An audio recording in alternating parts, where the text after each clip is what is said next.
Isang matagumpay at makabagbag damdaming kwento ng pag-asa at malasakit ang muling isinulat ng Kaogma Cups matapos ligtas na maibalik sa kanyang pamilya ang isang 6 anyos na batang naiulat na nawawala sa bayan ng Minalabak. Sa gitna ng matinding pangamba at pag-aalala ng kanyang mga magulang, naging daan ang walang humpay na search and rescue operations ng Minalabak Municipal Police Station sa pamumuno ni Police Captain Beverly C. Monte. Katuwang ang local government unit ng Minalabak sa pangunguna ni Honorable Mayor James Lizardo, iba't ibang ahensya, task force rescuers at mga residente ng komunidad upang matiyak ang kaligtasan ng bata. Matatanda ang noong Mayo 1 sa taong kasalukuyan, iniulat ng mga magulang sa Minalabak MPS ang pagkawala ng kanilang anak sa Zone 6 Barangay del Socorro, Minalabak, Camarines Sur. Agad namang kumilos ang kapulisan at nagsagawa ng malawakang search operation, follow-up investigation at flash alarm dissemination.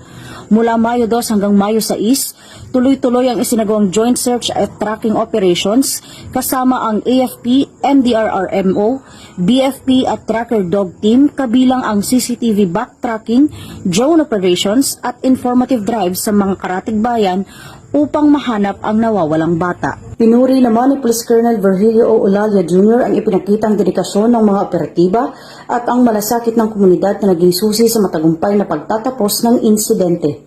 Nagpaabot din ng taos-pusong pasasalamat ang pamilya ng bata sa Camarines Sur PNP at sa mag-asawang senior citizen na naging instrumento sa ligtas na pagkakabalik ng kanilang anak.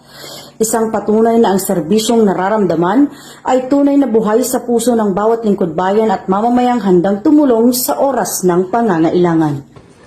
Mula dito sa Camarines Sur Police Provincial Office, ako po si Patrolwoman Reyna Lindalo, nag-uulat para sa Police News Network at ito ang bagong PNP para sa bagong Pilipinas, serbisyong mabilis, tapat at nararamdaman.